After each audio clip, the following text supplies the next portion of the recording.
देखने वाले सभी छात्र छात्राओं को रमेश पांडे का नमस्कार। जैसा हम सभी जानते हैं कि झारखंड में सचिवालय की परीक्षा आयोजित होने वाली है। इसे ध्यान में रखकर हमारी संस्था टेस्ट का आयोजन कर रही है। साथ ही साथ कुछ महत्वपूर्ण सामग्रियों को भी छात्रों के बीच वितरित करने का प्रयास कर रही है। इसी कड़ी में हम लोग ने ये सोचा है कि 2022 की जो महत्वपूर्ण घटनाएं हैं, हमारे सिलेबस में जो समसामयिक घटनाक्रम दी गई है, उसमें खेल है, पुरस्कार है, या राष्ट्रीय घटनाक्रम है, या अंतर्राष्ट्रीय घटनाक्रम है, उनसे कुछ महत्वपूर्ण घटनाओं को निकाला जाए और छात्राओं के समक्ष उनको रखा जाए ताकि परीक्षा में उनके लिए महत्वपूर्ण सामग्री साबित हो सके।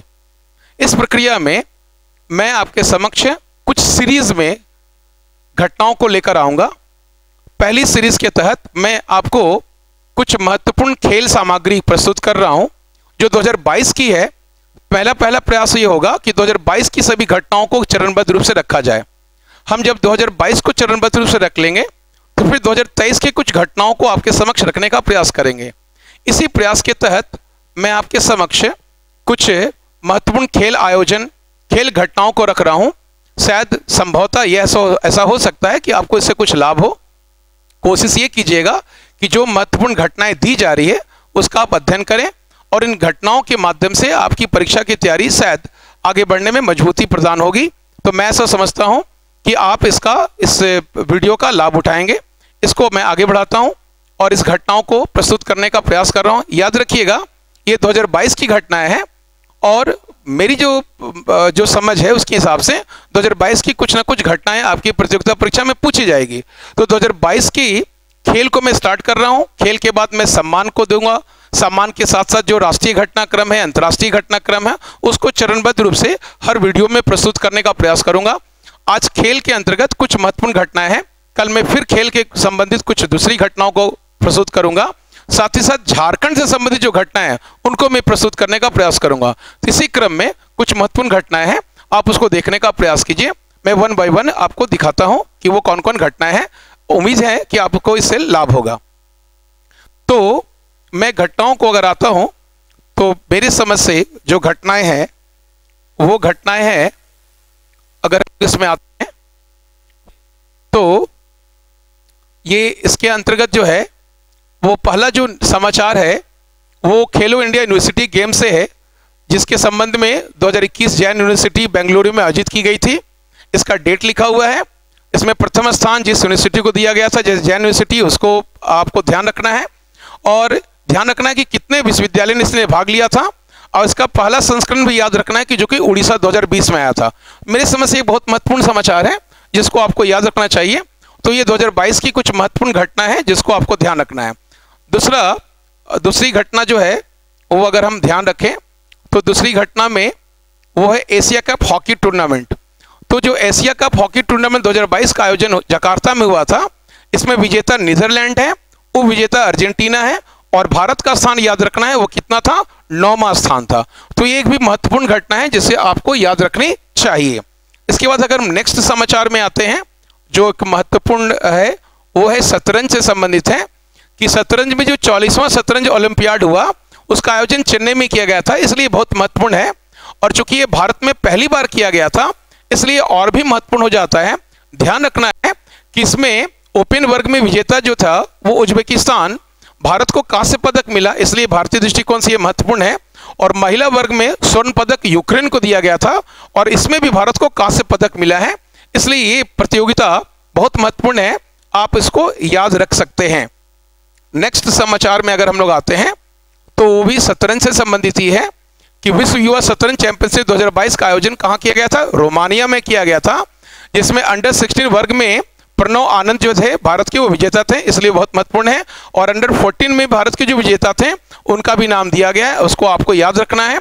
दोनों वर्ग में भारत के विजेता रहे हैं, इसलिए ये दृष्टिकोण से, मेरे दृष्टिकोण से एक महत्वपूर्ण समाचार है जिसको आपको याद रखने की जरूरत है।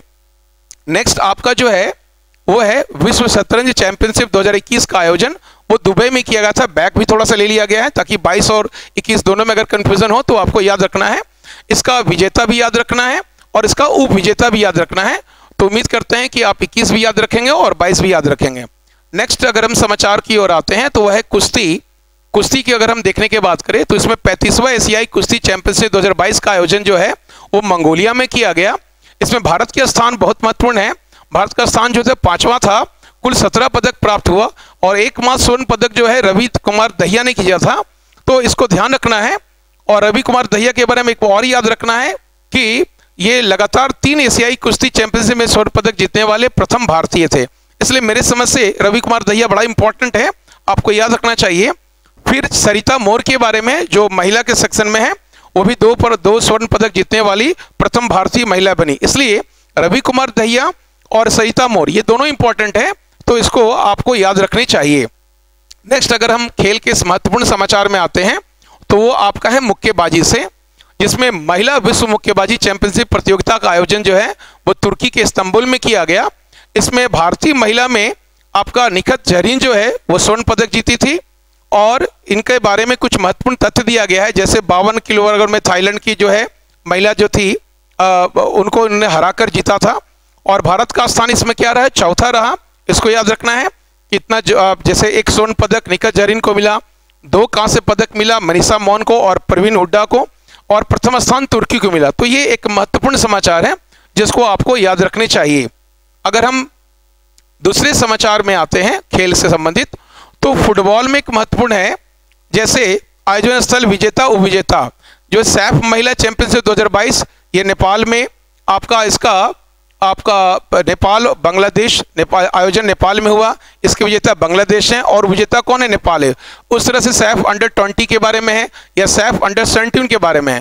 तो सैफ महिला, सैफ 20 और सैफ 17 जो पुरुष के संदर्भ में है, उसके कौन कौन विजेता हैं, कौन उपविजेता हैं, इसका आयोजन कहाँ किया गया, ये बहुत इंपॉर्टेंट है, आपको इसको याद रखना चाहिए। और ये एक महत्वपूर्ण समाचार है जिसको आप याद रख सकते हैं। नेक्स्ट समाचार में अगर हम आते हैं तो फुटबॉल में डूरंड कप 2022 है। इसका कोलकाता में आयोजन किया गया और इसका विजेता हुआ बेंगलुरु, है ना। उपविजेता याद रखना है मुंबई सिटी। और इस तरह से ये एक महत्वपूर्ण समाचार है। उसी तरह से संतोष ट्रॉफी जो है वो भी एक महत्वपूर्ण है। संतोष ट्रॉफी जो है वो फुटबॉल में आयोजित होती है। इसका विजेता केरल हुआ, उपविजेता पश्चिम बंगाल है। उस तरह से इंडियन सुपर लीग है 2021-22 में हुआ, उसका विजेता हैदराबाद हुआ, उपविजेता है जो है केरला ब्लास्टर्स है। तो फुटबॉल से संबंधित जो 4-5 समाचार हैं उसके विजेता और उपविजेता को आप याद रखिए, एक महत्वपूर्ण खेल समाचार में आता है।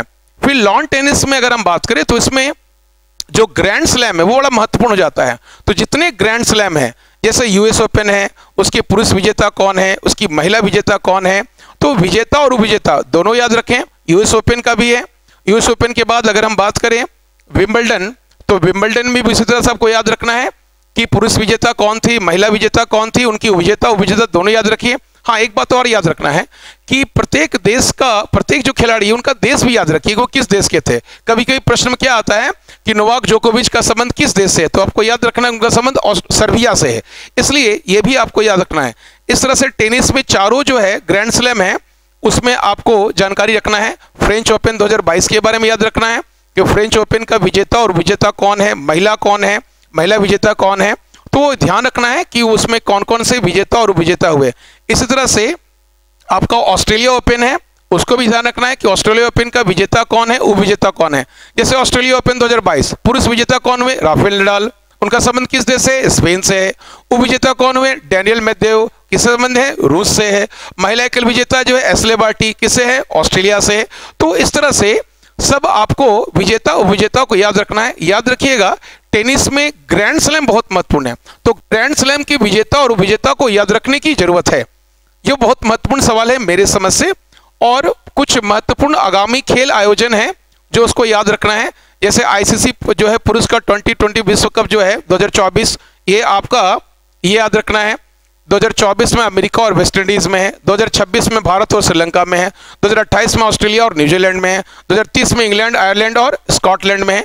तो मैं समझता हूँ कि बड़ा महत्वपूर्ण है जिसको आपको याद रखना चाहिए। उसी तरह से आईसीसी पुरुष एक दिवसीय जो है जो इस बार भारत में होने वाला आप सभी को मालूम है, 2023 में भारत में है, 2027 में 3 कंट्री शामिल किया गया है, दक्षिण अफ्रीका, जिम्बाब्वे और नामीबिया, 2031 में भारत और बांग्लादेश में। तो ये याद रखने की जरूरत है। खेल आयोजन, अक्सर खेल आयोजन से क्वेश्चन पूछे जाते हैं। उसी तरह से चैंपियंस ट्रॉफी का आयोजन जो है 2025 में पाकिस्तान में है। चैंपियंस ट्रॉफी 2029 का भारत में है। 8वां आईसीसी महिला 20 विश्व कप कहाँ है? दक्षिण अफ्रीका में है। 2023 के संदर्भ में आईसीसी महिला एक दिवसीय क्रिकेट विश्व कप जो है वो ध्यान रखना है, ठीक है। तो 2025 में कहाँ है? पहली बार बधी 20 विश्व कप चैंपियनशिप कहाँ होगा? 2023 केरल इंडिया के संदर्भ में, वो याद रखिए। उस तरह से फुटबॉल में 23वां जो है फीफा फुटबॉल विश्व कप का आयोजन 2026 में यूएसए, मैक्सिको और कनाडा में किया जाएगा। तो ये आपका कुछ आयोजन स्थल महत्वपूर्ण है। उस तरह से हॉकी के बारे में भी आपका है कि पहला हॉकी जो है 5 जो है विश्व कप 2024 कहाँ पर होगा? वो ओमान में होगा, पुरुष और महिला दोनों के संदर्भ में। तो इस तरह से जितने महत्वपूर्ण जो आपका खेल आयोजन है वो याद रखना है। उसी तरह से ओलंपिक के संदर्भ में है कि 33वां ग्रीष्मकालीन ओलंपिक कहाँ होगा, 34वां ग्रीष्मकालीन ओलंपिक जो है वो कहाँ होगा, 35वां ग्रीष्मकालीन ओलंपिक 2032 कहाँ होगा। तो ये जो पूरा लिस्ट है इसको आपको याद रखना है कि कहाँ कहाँ आयोजन किया गया। कई बार ऐसा हो रहा है कंपटीशन में कि आयोजन स्थल पूछे जा रहे हैं, इसलिए आयोजन स्थल को बहुत बढ़िया से पढ़ना है आप लोगों को कि कहाँ कहाँ आयोजन स्थल इसका है, कहाँ कहाँ किया जा रहा है और कहाँ कहाँ किए जाएंगे। उसी तरह से राष्ट्रमंडल खेल के बारे में आपका है कि राष्ट्रमंडल खेल कहाँ पर किया जाएगा, तो 2026 में विक्टोरिया में किया जाएगा। तो ये आपका एशियाई खेल की अगर बात करें हम, तो एशियाई खेल में आपका दिया हुआ है कि 20वां एशियाई खेल जो है 2026 में कहाँ होगा, 21वां एशियाई खेल 2030 में कहाँ होगा, 22वां एशियाई खेल 2034 में कहाँ पर होगा, रियाद सऊदी अरब में होगा। तो इस तरह से हम लोग को याद रखना है कि एक बहुत महत्वपूर्ण है, जैसे विश्व बैडमिंटन चैंपियनशिप 2026 भारत में होगा, वो भी आपको याद रखना है। तो कुछ कुछ महत्वपूर्ण जो है खेल आयोजन को याद रखना है और कुछ महत्वपूर्ण खिलाड़ियों को जो भी याद रखना है वो भी बहुत महत्वपूर्ण है। जैसे अचंता है ना, ये भारतीय पैडलर हैं जिनको जो है अंतर्राष्ट्रीय टेबल टेनिस महासंघ के एथलीट आयोग में चुने जाने वाले पहले भारतीय ग्रुप में इनको मान्यता दी गई है। यानी पहले भारतीय हैं जो कि अंतर्राष्ट्रीय टेबल टेनिस महासंघ के एथलीट आयोग में सदस्य बने गए हैं, इसलिए बहुत महत्वपूर्ण है इनको। आप सभी को मालूम है कि इनको 2022 में जो है मेजर ध्यानचंद खेल रत्न सम्मान भी दिया गया, इसलिए दोनों दृष्टिकोण से बहुत महत्वपूर्ण है। इसलिए आपको अचंता शरद कमल के बारे में अच्छी तरह से याद रखना है। उसी तरह से आपका मोनिका जो है बत्रा है, उनके बारे में ध्यान रखना है कि टेबल टेनिस खिलाड़ी हैं, है ना। और थाईलैंड के बैंकॉक में जो है हुआ मार्क जो इंडोर स्टेडियम है उसमें जो एशियाई कप टेबल टेनिस में कांस्य पदक वो जीती। तो इसलिए इनका भी बहुत महत्वपूर्ण योगदान है भारतीय खेल परिदृश्य में। तो मोनिका बत्रा, चूंकि महिलाओं से आज के डेट में बहुत प्रश्न पूछे जा रहे हैं, तो आपको इनको याद रखने की जरूरत है। उस तरह से अगर हम बात करें क्रिकेट के अंतर्गत, तो क्रिकेट में भी कुछ महत्वपूर्ण समाचार है जिसको आपको ध्यान रखना है। जैसे 13 नवंबर 2022 को ऑस्ट्रेलिया के मेलबर्न क्रिकेट ग्राउंड में खेले गए फाइनल में इंग्लैंड ने पाकिस्तान को 5 विकेट से हराकर अंतर्राष्ट्रीय 20 विश्व कप जीता। बहुत ही इंपॉर्टेंट है अंतर्राष्ट्रीय 20। आज के डेट में 2020 कप बहुत ज़्यादा पूछे जाते हैं, इसलिए उस दृष्टिकोण से आपको याद रखिएगा कि इसमें कौन विजेता और कौन उप विजेता है। उसी तरह से पुराने जितने 2020 विश्व कप है उसका एक लिस्ट है जिसको आपको याद रखने की जरूरत है कि किन्होंने जीता है। तो उस दृष्टिकोण से आपको याद रखना, जैसे 2007 से लेकर पूरा 2022 का लिस्ट है, तो आपको याद रखना कौन विजेता है और कौन उपविजेता है, जिससे आपको पढ़ने में आसानी होगी और इस तरह के कोई कंफ्यूजन आपको नहीं होंगे। उस तरह से अगर हम टेनिस में आए तो टेनिस में डेविस कप बहुत महत्वपूर्ण है। डेविस कप जो है 2022 में कनाडा ने ऑस्ट्रेलिया को पराजित करके जीता है, इसलिए बहुत महत्वपूर्ण है। चूंकि कनाडा का पहला डेविस कप है इसलिए टेनिस में ये महत्वपूर्ण समाचार है। तो आपको इस तरह से कुछ महत्वपूर्ण जो है ट्रॉफी को ध्यान रखना है। उस तरह से अड़ियार ट्रॉफी 2022 में हुआ जो वोट क्लब के द्वारा होता है ना, तो इसका जो विजेता है वो भी ध्यान रखना है कि मद्रास कोलंबो रोइंग जो है रोगाटा में, ये ध्यान रखना है। तो इस तरह से जो महत्वपूर्ण खेल आयोजन हुए हैं उसको ध्यान में रखना है। और जो महत्वपूर्ण आपके ये जो खेल आयोजन है इसके अतिरिक्त जो है आपको और भी खेल आयोजन प्रस्तुत किया जाएगा। इसकी पूरी जो जानकारी आपको अगले वीडियो में भी दी जाएगी और टेलीग्राम में इसको पूरा आपको दे दिया जाएगा। तो आप इसको टेलीग्राम का इस्तेमाल करके आप पूरा पढ़ भी सकते हैं, अच्छे ढंग से देख भी सकते हैं। नेक्स्ट वीडियो में फिर आपको खेल से कुछ महत्वपूर्ण घटनाओं को दिया जाएगा, साथ ही साथ सम्मान से संबंधित महत्वपूर्ण घटनाओं को दिया जाएगा। तो आपको ध्यान रखना है कि मेरी कोशिश ये होगी कि 2022 की जो महत्वपूर्ण घटनाएं होगी उनको सिलसिलेवार ढंग से आपके समय प्रस्तुत किया जाए। एक तरह से वो रिवीजन होगा, आप अगर पढ़े हुए हैं तो इसके माध्यम से आप रिवीजन कर सकते हैं और आप देख सकते हैं कि आपने उसमें क्या छोड़ा है। तो एक तरह से एक रिवीजन है, रिवीजन पैटर्न को आप फॉलो कीजिए, आपके लिए वो अच्छा होगा। धन्यवाद, थैंक यू।